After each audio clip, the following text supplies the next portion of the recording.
Hello and welcome to Recalibrating for Hybrid Work. This is Dave Michels from Talking Points. I am an independent uh, industry analyst covering enterprise communications. And today I've got with us two guests in an intimate panel discussion on hybrid work. We've got Duncan Ward and Gary Sorrentino, both the pillars of our industry. So I'll let them both introduce themselves briefly. Duncan, who are you? Okay, yeah, good afternoon. I'm Duncan Ward. I'm the Chief Executive for Enreach UK. Enreach UK is a fairly new name. We rebranded about 14 months ago. Collaboration of at the moment, 15 different companies across Europe, but we're very much in the cloud PBX space, providing our own cloud telephony solution, mobile, broadband. We're very much in this space. And as I say, I'm responsible for the UK during these very exciting times. Nice to meet you. Fantastic. Thank you for joining us today. Gary, who are you? So my name is Gary Sorrentino. I'm the Global Deputy CIO for a company called Zoom. As most people know, Zoom is started out as a meeting platform, and today we're a full UCaaS platform.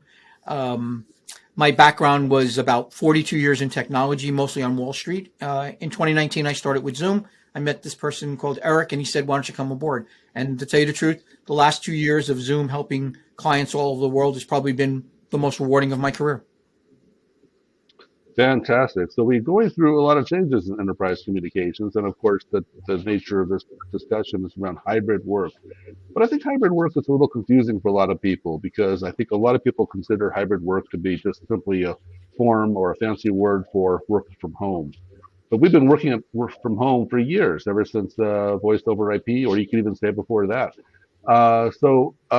Duncan, why don't you give us a concept or a definition of what you think hybrid work is?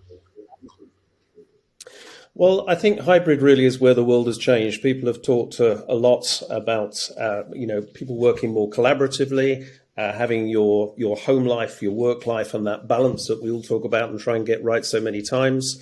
But I think truly now, particularly with what I guess COVID has forced us into and taken a few companies by surprise, is the difference now, I think, with hybrid working is the capabilities that are out there in the marketplace to enable businesses to collaborate effectively, bringing meaningful human intervention and contact between individuals wherever you may be. And I think that ability to work from home, be effective, and continue to serve your customers in a way that you would expect them to be served within the structure of a business environment, to be able to do that wherever, however, and on whatever device. We're now very much living in that space where that is now an absolute possibility and capability. Interesting. So Gary, you mentioned earlier that Zoom started as a meetings company and moved into a UCaaS company.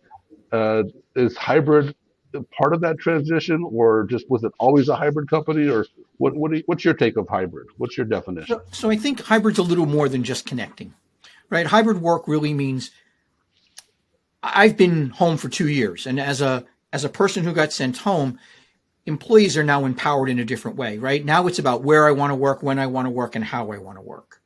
And I think a single modality like meeting can't serve the purpose going forward anymore. It really means, how can I get this full interface? How can I be collaborative? How can I chat? How can I be on the phone? How can I do webinars? How can I do the full set of services? Because we want to build equality regardless of where we are. And I think that's some of the things that happened before. Remember, how many times you walked into a conference room and there was a little audio conference device on the table, and there's 6 people in the room and 1 person on audio. We even forgot to say goodbye to the 1 person on audio because they weren't equal. There was no democratization, and it takes multiple modalities to do that today. And as Duncan said, it really is about raising that experience, making it so that regardless of where I am, I work the same. So is what you're describing just user behavioral changes? Because with the pandemic, we heard about how people had to adapt their offices or hotel rooms to work remotely. Are there changes necessary at the office, Gary? Clearly, right now we have to make major changes in the offices because here's what's going to happen. It used to be back in February 2019, I presented that 97% of the people work in the office and maybe 3% are remote. I actually said this, one of our analysts told us this, that by 2027, we'd get to about 7% of people working remote. Well, that happened overnight. But what's happened now is as people return to the office, they want a similar experience. Now, most of us have upgraded ourselves at home, right? The second thing is the days of one person not being there and the majority being in the office is going to be gone unless it's a planned event.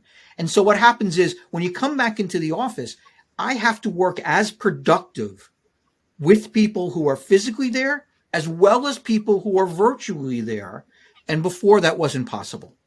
Before we treated the not in the office people as, what do you want to write on the whiteboard? I have to do it for you, right? Now we want them to be able to join. So you can't go back to the office and has everybody bring their laptops into the conference room with headphones. We lose the synergy we went there for. If you make everybody go back to their desk and take the call individually, well, isn't that home? So today, people need to rethink their office space because we got to bring parity, collaboration. We got to bring that back regardless of where people want to work. And it's their choice now. So, Duncan, what are your thoughts on how do the offices actually change? Well, I agree with many things as Gary's saying, but I think it's also the behavioural change is still a long way to go. I still think there is an element of surprise. I think again when the next COVID, everybody work from home hits again, which it will, I'm sure, time and time again. We're far more prepared now to be able to operate from home, but I still think that we are set up in a temporary environment. I think true hybrid working, where you can and you have the full facility, whilst you've got the technology available to you, I still think a number of companies need to understand and change their behaviours to see what is available so that they can have a level of business continuity. I still think, there is a large percentage has transferred across and adapted. I still think that some people think that it is temporary, but I think, as we'll all agree, it's something that's here to stay. Hybrid isn't going away. Offices will start to reduce in size and people will be expected to work from home for the permanent future.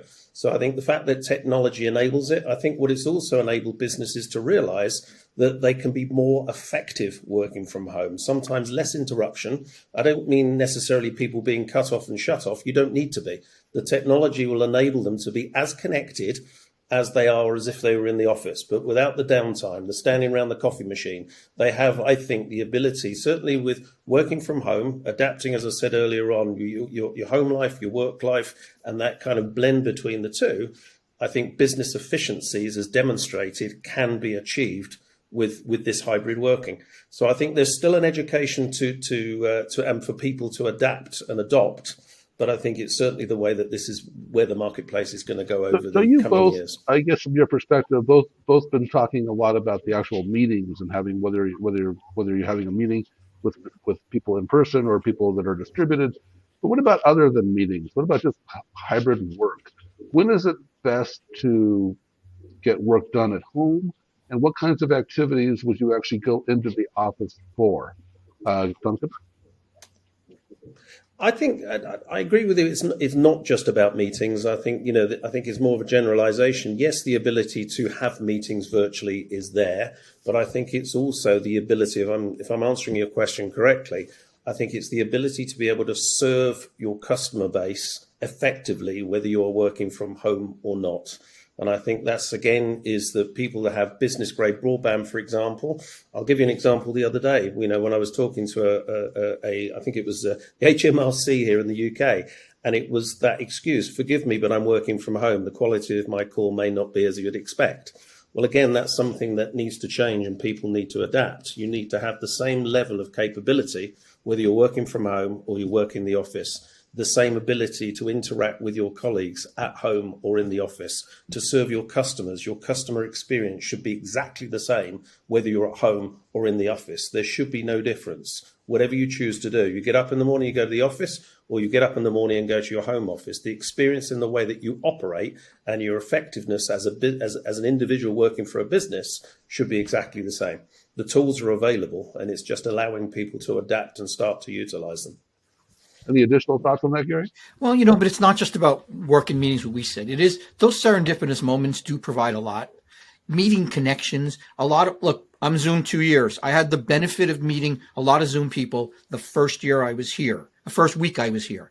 And since then, I haven't met anybody in person because we've been mostly remote. At the end of the day, we can't lose the fact that we want to build culture in companies. We want to be able to make sure that the junior employees are getting the face time that they need. We are doing a lot to substitute that. So there's still a need to go to a physical building. I met one company, they had a very unique slogan, and it was called W Cubed. And I said, okay, please explain that to me. He said, we go to work on Wednesday. That means that if you're going to go and you're going to commute into the office, do it on Wednesday because they wanted the most amount of people there, because there's nothing worse than me getting up on a Tuesday to meet Duncan in person and he's not there that day. Right? Because then that just means that I'm in the office talking to him when he's home where I could have been home or vice versa. So I think I do agree what he said. It is a cultural shift where people are now going to have to be, one, that place I go has a unique intention. And it may be that I'm meeting a client in person and that I need to make sure that I have the right people there. Great. But the second thing is I want to bond with people. I want to have those serendipitous moments. I want to make sure that the work that we have to do in person that is better being collaborative in person is done on a cadence. So it's going to take a little bit of discipline. It can't be that everybody gets up every morning and makes a decision carte blanche, because I can see right now groups are doing that group text at 6 o'clock in the morning. Who's going in? I am. I'm not. We don't go. Yeah, I'm really glad that you hit on that, Gary. I think that we've proven during the pandemic that we can do your basic PowerPoint presentation very effectively, remotely or not. But it's these serendipitous moments that have been harder to capture. And so as we embraced hybrid work as a strategy rather than as a emergency, we have to make some changes. So with that, Gary, um, what are some of the warnings you might have for organizations that are hanging the shingle up saying we're going to be a hybrid work environment? What are things that they have to proactively address to make sure this is going to be successful? I think they're going to have to really look at, okay, here's what my goal is. We teach people their job function. If you're an accountant, we teach you accounting. And if you're a technologist, we teach you coding. How do we teach people how to work going forward? And that's something we failed at. People like spreadsheets, they use 2% of the functionality of that product. At the end of the day, we really need to start training our students how to learn differently. And we need to train our office workers how to work differently and be more conscious of things going forward. Right now, we handle the pendulum very well. And as far as I'm concerned, prior to the pandemic, the pendulum was to the left. 97 sounds like 100 to me. People being in the office, okay? And then you got your normal people sick, vacation, and we learned to deal with that. We swung the pendulum to the other way, and everyone handles ends very well, okay? But how do we handle the middle? And I think that's where we need people to learn how to work. These type of jobs we would prefer you do from here. These type of jobs we would prefer you do from either choice. And I think if we don't teach people how to work, how to use the tools, it's incredible when you meet people. And I met a CEO one day, sorry to be long-winded on this answer, and he said, I want to do a fireside chat. Great. I brought up our immersive scenes and me and him were in a fireside chat. He said, oh, new feature from Zoom? I go, yeah, like 6 months ago. He called up his IT guy and said, I called Gary, I get an instant solution. I called you, you told me I needed to buy something else. The problem is we need to teach people how to use the tools that we've given them during the pandemic, and the right word is to exploit them to the maximum leverage, and then teach them where to use those tools, whether they're home or whether they're in the office. I want to come back to you on that. I want to ask you about how do people learn about these features. But first, I want Duncan to respond about what kind of advice or thoughts on how a company should embrace hybrid work. I think, just picking up on some of the things that Gary was saying, I think, what exists is a little bit of fear. I think, again, utilizing the tools and the capabilities that are sitting there, is people understanding how to use them. I think they probably do in the main, but there's a little bit of fear. Should I? Even just a basic video call. If you look at, lockdown number one, it was, the Salesforce is sitting there thinking, well, I can't go out. I can't go and see my customers. I'm not going to be able to get my target this month. Yes, you can do a video call. No, it's never the same doing a video call. I've got to do it in person. I think the world has changed that, if you don't adapt, then you will get left behind. And I think, businesses that are recruiting now people into hybrid roles from the very first day, the technology is there to be utilized. You have to be expected to sell and to be sold to utilizing the technology. You need to expect that when you call through to a call center environment, you'll be talking to somebody that is sitting in their home. It's become the norm and it's been expected. It's to be expected. But I think it comes around the behaviors and the utilization of the technology. People are a little bit fearful to adapt. Is everyone else doing it? Am I the only person doing this? Am I the one that's put a fireside background on in my video call, for example? It's people getting used to it and accepting the fact that it is okay to do it and being comfortable with, no different to sitting in your office in your chair and what's sitting behind you in your office. Do exactly the same in the environment that you're utilizing your home environment. All the wallpapers available to you to make you feel more comfortable in the call that you're within. Yeah, I think you raised some really important points there, and Gary made some similar points about retraining people to do their jobs remotely.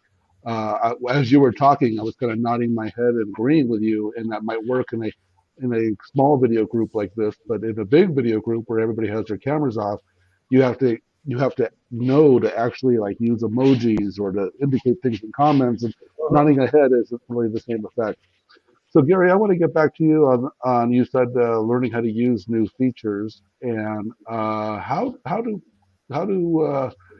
companies like Zoom and Enreach and your competitors are rolling out regular features or features on a regular update pattern as part of the benefits of the cloud. How do customers stay current with what your capabilities are of your software? So I think part of it is we have a customer success program. We work with our large customers to make sure train the trainer. So someone inside the company knows about what's coming on. Look, a lot of this stuff comes out through blogs, but we know end users don't read blogs very well. I think it's also leaders. As a leader, I find a lot of the senior leaders incorporating functionality into their calls. It doesn't have to be Brady Bunch. It can be immersive scenes where we're all sitting around a conference room table. I think Duncan hit on part of this. There is a fear. Everybody wants to come on in the basic way, and sometimes there's a fear of having a cagey background, maybe the pet or things like that. But today, I think a lot of it is going to come from leadership to show how do we leverage some of these functionalities. It's okay to bring up a whiteboard as a leader and everybody starts writing on the whiteboard together. It's okay to start a chat channel and that chat channel comes out of the meeting and we can continue working asynchronously that way. I think there is some sort of fear from the employees about this. And I think the more they get comfortable, it's like everything else. Look, I like to use this analogy. I have a Jeep, my second Jeep, 2 red buttons on the left side. Someday, after 8 years of driving Jeeps, I'll figure out what those 2 red buttons do. Okay. And that's the fear with technology today is, and I tell people, experiment, hit the different buttons, figure out how you can portray yourself a little bit differently, figure out these new leverage capabilities that'll make you have a better experience. We find most people shut off their video for one reason. There is meeting fatigue, guaranteed. They shut off the video because they don't want to look at themselves. But they don't realize that there's a feature where they can shut off self-view. You can still see me, but I can't see me. Right? The little feature there that will make it so I can still be participative in the meeting, but I'm not sitting there adjusting, primping, going like this because I'm looking at myself. Because what does studies say? And forget the number. Most of the time when we're on a video call like that, who are we looking at? Looking at ourselves. I'm sorry, were you talking? Right? But see, it's you're looking at yourself, right? At the end of the day. And so learning these features, we learned the big features. Now let's learn some of the small features that will give us a better experience. I think your Jeep story would be a lot more interesting if it was one red light and one blue light. There you had go. to choose your journey, but maybe I'm mixing my metaphors. Okay, so let me ask you about budgets. You know, obviously during the pandemic, we saw a big swing toward cloud-based services, and we saw some spending toward getting people outfitted at homes. As we move, hopefully, toward a post-pandemic era, which may happen someday, what happens to IT budgets? What do you see? What do you expect to see increases, and what do you expect to see decreases? Who wants to take a pass at that one first? Yeah, I don't mind. I think with all of it, we've seen again. I think first hit was when it was everybody has to work from home. I think it was a case of grab what equipment is around you, what's available, take it home and see whether you can set yourself up. And you had stories of people sitting there and operating and working off their ironing boards, for example. I think it's changed now. I think on the sort of second and third iteration of people being asked to work from home. But I think in the main we see that security is going to play a key part now. Obviously, you're expecting customers GDPR compliances with client information, transmitting that information from office server to home server. People there on a multitude of different broadband providers, residential broadband capabilities sitting there within existing homes. It's again, I think, tightening up on security, giving business grade broadband into those homes, business grade security into those homes that are enabling the transmission of all of that information and data to be as secure as it's in the office. So I think the original sort of IT budget and spend will reduce on office within office infrastructures, and more so will be spent, and probably even more so than it would have been from within. You're not looking at one office environment, you're looking at a multitude of people working from homes. IT expenditure is going to increase dramatically as a result if you're to be secure and to stay ahead of the game. Yeah. One area I know that we're going to see some reductions in is printing. During the pandemic, there was such a push toward digital transformation and so many processes. I noticed in my little world how much less I'm printing. So hopefully we'll be able to free up some of those dollars. What are your thoughts, Gary? So I think we're going to see a shift. I don't know if there's going to be an increase in budget. I don't know if there's going to be a decrease in budget. Not this year anyway. I think this year is look, CIOs are now agent of change, right? They're transformational agents. They have to make it so that when the employees do work in a hybrid environment and you survey the employees 4 months after the pandemic is considered over, you don't want the employee to say, I'm more productive working from home, right? Because we've all upgraded our lives. I don't know about most of you, but Zoom sent me home with a 27-inch monitor. Not going to happen.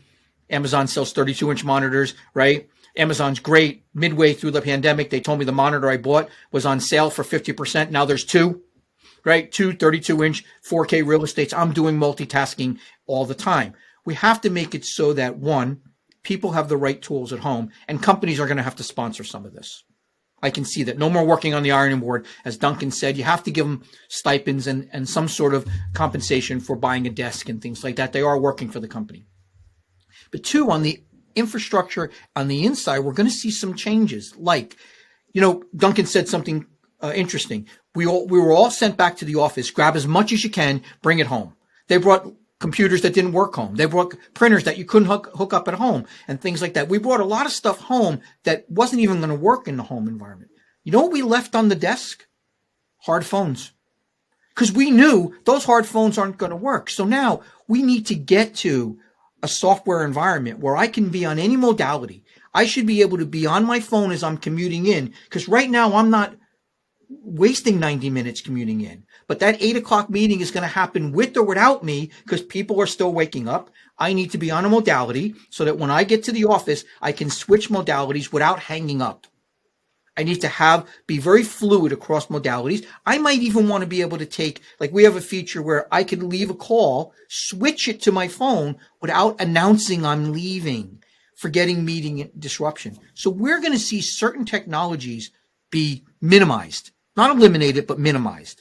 Printers, right? Hard phones. We're going to see Macs go away, labor reductions, right? Because we don't need Macs anymore, right? You can sit wherever the hell you want at the end of the time. So now we're going to see, I think, a shift in what was traditional infrastructure in the companies, and traditional cost is going to come down a little bit. And what I'm going to see is supporting of hybrid and taking those reductions that were natural on one side and reinvesting in what people are going to need for hybrid working. So I think this year we're probably going to see an equalization. I don't know about an increase, but an equalization, right, of shifting cost to where it now belongs.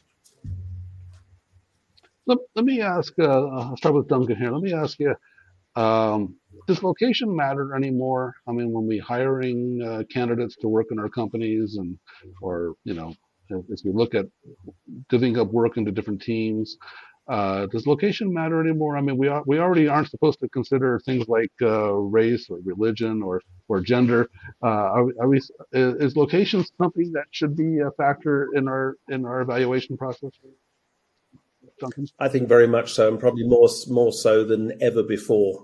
It's something that I perhaps wouldn't have even thought I wouldn't have even considered that I'd be talking about, 8-9 months ago. I think, certainly for the last, 4, 5, 6 months, looking now that, this hybrid working is here to stay.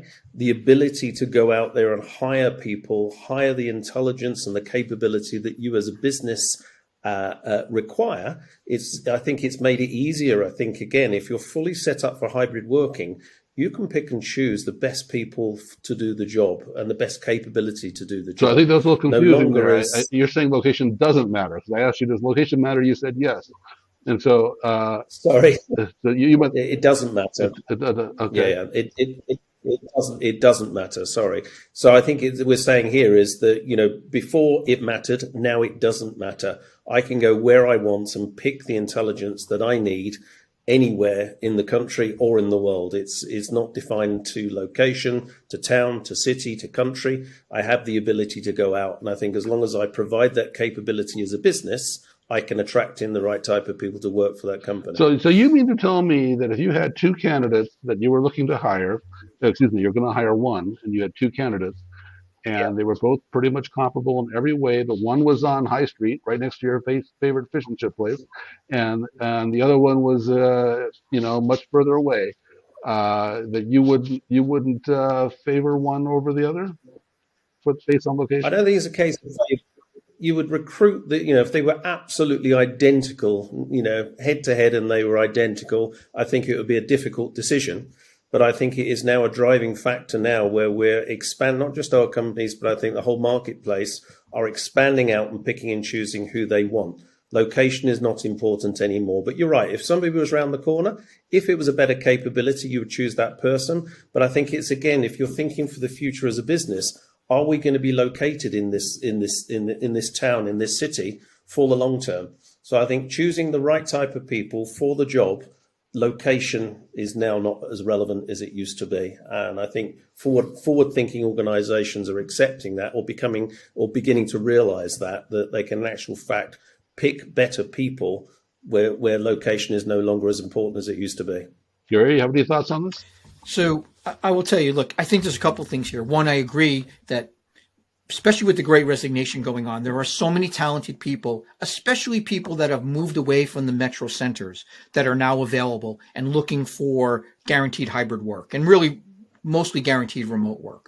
So I think that's fine. I think the other problem we're going to have to face is, and I think, Dave, you started on it, is we have learned to deal with so many unconscious biases in the past that we now have to deal with one more. That I think some of the people who are accepting jobs as remote workers are worried 2 years down the road when the pendulum moves, who knows which way, are they going to be treated in an unconscious bias method? So I think it's just something we have to train leaders about, is that we're making conscious decisions. We're hiring the best talent. That always is the number one rule. You hire the best talent to deliver for your company, and then teach people that even through this whole journey we're going forward, it's just one more unconscious bias we'll have to pay attention to. All right. Well, with that, we will wrap up this session. I want to thank you all for attending and watching, and I'd like to thank my panel participants and experts for their wisdom, and we'll wrap this up. Thank you so much.